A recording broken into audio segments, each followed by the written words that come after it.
Assalamualaikum warahmatullahi wabarakatuh. Dina ieu kesempatan urang medar materi ngeunaan carita wayang. Urang gawitan wae. Anu dipedar dina ieu materi nyaeta kahiji wangunan carita wayang teh naon, anu kadua asal carita wayang teh ti mana, sarta naon bedana jeung carita wayang anu aya di urang. Anu katilu, istilah anu aya dina pagelaran wayang golek. Urang gawitan, naon anu disebut carita wayang? Carita wayang teh nyaeta carita anu sok dilalakonkeun dina pagelaran wayang. Anu biasana sok ngalakonkeun carita wayang biasana sok disebut dalang. Wayang teh mangrupa parobahan tina kecap bayang atawa bayang-bayang anu hartina kalangkang. Nurutkeun Kamus Basa Sunda karangan R.A. Danadibrata, anu disebut wayang teh nyaeta lalakon wang-wangan adeg-adegna jelema, boh lahirna boh batina, diwujudkeun ku peta-peta model wang-wangan jeung dilalakonkeun ku dalang bari dipirig ku gamelan salendro. Jadi tina ieu wangunan anu disebut wayang teh nyaeta hiji wang-wangan, hiji model anu adeganana bentukna siga jelema, boh secara sifatna, boh secara dedeganana. Tuluy diwujudkeun ku peta-peta, ku gerakan-gerakan anu siga jelema eta. Dipetakeun siga jelema. Ti mana asalna carita wayang? Carita wayang teh asalna ti India. Anu nyoko kana babon atanapi buku sumber kitab Mahabharata jeung Ramayana. Carita Mahabharata dianggit atanapi ditulis ku Wyasa.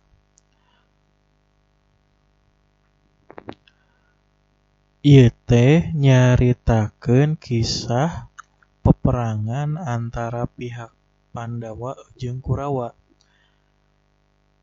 Carita Mahabharata anu dianggit ku Wyasa teh panjangna 200.000 jajar atanapi 100.000 sloka.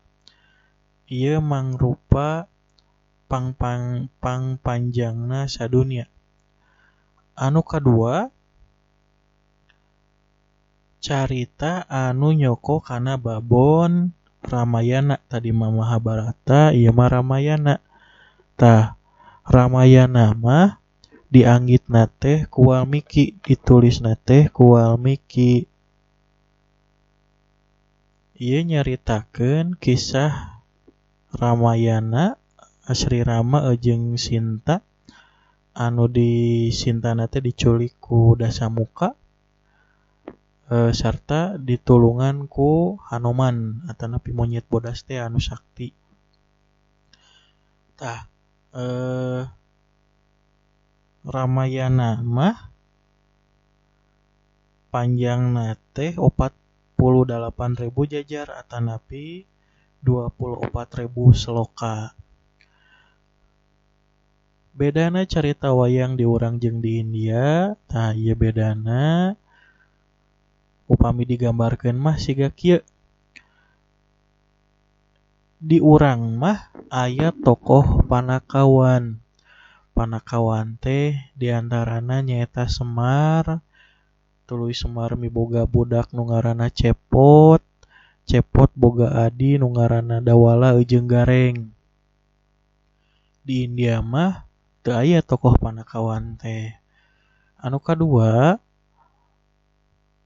carita ngeunaan Guru Dorna di India mah Guru Dorna teh mangrupa tokoh anu wijaksana, guru ti dua bangsa Pandawa jeung Kurawa. Tah di urang mah si Guru Dorna teh mangrupa tokoh anu pika ijideun, pika geuleuheun sarta mihak ka Kurawa. Nu katilu Gatot Kaca. Gatot Kaca dina carita India mah ditinggalikeun atau dicaritakeun teh pas Gatot Kaca maotna atanapi pas Gatot Kaca perlaya. Tadi urang mah dicaritakeun ti mimiti lahir tuluy meunangkeun kasaktian nepikeun ka akhirna maot. Minggu kamari kan urang tos maca carita wayang ngeunaan Gatot Kaca perlaya. Tuluy di urang aya tokoh ngaranna Sri Kandi. Sri Kandi di urang mah di mangrupa awewe anu geulis, istri kadua ti Arjuna. Lamun di India mah Sri Kandi teh lalaki. Tuluy Drupadi. Drupadi di urang mah nikahna teh ngan ka putra Pandawa nu kahiji. Lamun di India mah Drupadi teh nikah ka 5 Pandawa. Aya sababaraha istilah anu dipake dina pagelaran wayang. Anu kahiji Murwa. Murwa teh nyaeta dalang ngamimitian ngawayang. Anu kadua aya Nyandra. Nyandra teh mangrupa si dalang nataan wayang anu rek dipaenkeun. Biasana si wayangna teh datang hiji-hiji, biasana ti tokoh anu bager heula disimpen di beulah katuhu, tuluy anu jahatna disimpen di belah kenca, sarta di tengah-tengahna biasana ditanceleban heula gugunungan eta samemeh wayang eta mentas atanapi dipaenkeun. Anu katilu aya Antawacana. Antawacana mah caritaan dalang atawa dialogna antar tokoh wayang. Dina Antawacana dalang kudu bisa ngarobah sora. Sora buta kumaha, sora Semar kumaha, sora Gatot Kaca kumaha tah ieu kudu bisa ngarobah sora si dalang teh. Tuluy aya suluk. Suluk mah ngagambarkeun hiji hal ku cara dihaleuangkeun atawa dinyanyikeun ku dalang. Tuluy aya kakawen. Kakawen mah lagu anu dihaleuangkeun ku dalang tapi si bahasana teh ngangge bahasa Kawi sanes bahasa Sunda. Salajengna aya garap. Garap teh cara ngigelkeun atawa merangkeun wayang. Tadina wayang biasana sok aya igelan atanapi aya perang anu senina teh disebutna teh garap. Jadi si dalang kudu ngawasa garap nyaeta tata cara kumaha lamun wayangna perang teh kumaha, lamun ngigel teh kumaha. Tuluy aya janturan. Janturan mah wayang anu ngajajar di sisi kenca jeung katuhu. Janturan mah biasana teu diangge ieu ngan saukur kanggo pajangan hungkul janturan mah.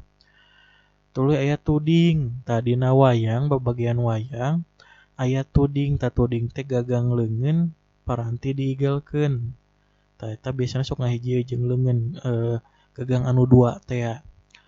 Tuluy aya campurit. Campurit mah si gagang wayangna teh aya di jero bajuna. Ieu biasana dipake pikeun ngagerakeun sirah, tuluy pikeun nancelepkeun wayang kana bagedor.